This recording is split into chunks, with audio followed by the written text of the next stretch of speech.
Assalamu alaikum. I am Dr. Sahar Bab here. I hope that you all are fine. Alhamdulillah. मैं एक topic पे आप लोगों से बात करना चाहती हूँ. टॉपिक है थेरेपिस्ट. थेरेपिस्ट क्या होते हैं? थेरेपिस्ट एक प्रोफेशन है जो लोगों की काउंसलिंग करता है, उनके मसाइल के हल निकाल के उन्हें बताता है. उन्हें ये बता सकता है कि आपके जो इशू हैं, जहाँ पे आप स्टक हुए हैं, इसके ABCDE ये प्लान्स हो सकते हैं. ऐसा है तो ऐसा भी हो सकता है. मतलब थॉट्स एक्सचेंज भी होता है और ये एक प्रोफेशनल वर्क है. इस वर्क को अप्लाई करने के लिए बहुत सारी इंटरवेंशंस अप्लाई करते हैं, जिनमें CBT है, रैशनल इमोशनल बिहेवियर थेरेपी है, सबसे इम्पॉर्टेंट साइकोथेरेपी होती है, और डायलेक्टिव बिहेवियर थेरेपी ये भी है, पर्सन सेंट्रिव थेरेपी ये भी होती है. तो इन सारी थेरेपीज़ के तहत हम अपने क्लाइंट को टैकल करने की कोशिश करते हैं. और हमारी सोसाइटी में स्टिग्मा भी है कि जब लोग ये जानते हैं, ये समझते हैं, तो लोग ये समझते हैं कि शायद ये साइको हो गया है या इसे साइको का कोई इशू है, तभी ये थेरेपिस्ट के पास जा रहा है. जबकि ऐसा नहीं होता.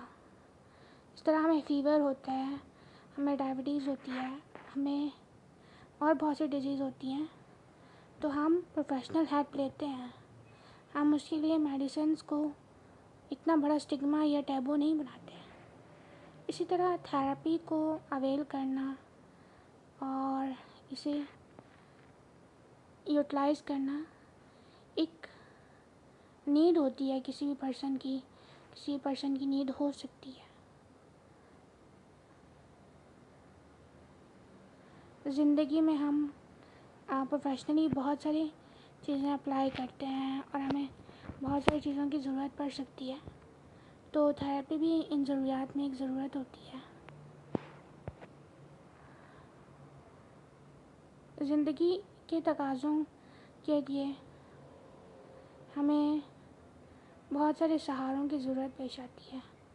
जब हम गिरते हैं तो हमें संभलने के लिए थोड़ा वक्त लगता है, या कभी हम ज़्यादा चोट खाएं तो हमें संभलने के लिए सहारों की ज़रूरत होती है. कोई हमें उठाए, कोई हमें संभाले, कोई हमें कंधा दे. इस तरह कहते हैं कि जब हम तकलीफ़ में होते हैं, जब हमें कुछ समझ नहीं आ रहा था, तो हमारे लिए किसी का कंधा बहुत करामत साबित होता है. ज़रूरी नहीं है कि हम मरने वाले को ही कंधा देते हैं. ये जो लोग ज़िंदा होते हैं, हमारे इर्द गिर्द होते हैं, हमारे आसपास जो लोग होते हैं, वो भी अगर तकलीफ़ में है, परेशानी में है, तो उन्हें भी हम सहारा फराहम कर सकते हैं. उनके लिए भी कुछ बेस्ट विशेस दे सकते हैं. आई नो हम अगर किसी के लिए कुछ नहीं कर सकते, तो हमारी बेस्ट विशेस ही उनके लिए सहारा होती हैं, उनके लिए तसल्ली के दो बोल होते हैं. तो हम वो तो प्रोवाइड कर सकते हैं ना. और हमें ये देखना चाहिए कि हमारे इर्द गिर्द किसी पर्सन को जो भी ज़रूरत है, हम उसके लिए एफ़र्ट करें, या ना भी कर सकें तो हमें से बेस्ट विशेस दें, ये हौसला दें कि कोई बात नहीं है, इट्स ओके, ऐसा हो जाता है, ये वक्त गुज़र जाएगा. पहले भी तो वक्त गुज़र गया और ये भी वक्त गुज़र जाएगा, और आने वाला वक्त भी गुज़र जाएगा. वक्त तो गुज़र ही जाता है ना. तो हमें बस लोगों को ऐसे थॉट प्रोवाइड करने चाहिए, ऐसे उम्मीद से भरपूर सेंटेंसेस प्रोवाइड करने चाहिए जो अगले लोगों की हिम्मत का बाइस बन सके.